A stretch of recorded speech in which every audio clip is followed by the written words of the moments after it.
पटनावा में आके मुलाकात कर लगे।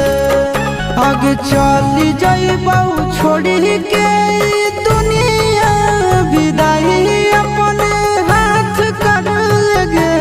आगे सोनाया रावा हो भरती पटनावा में आके मुलाकात कर लगे।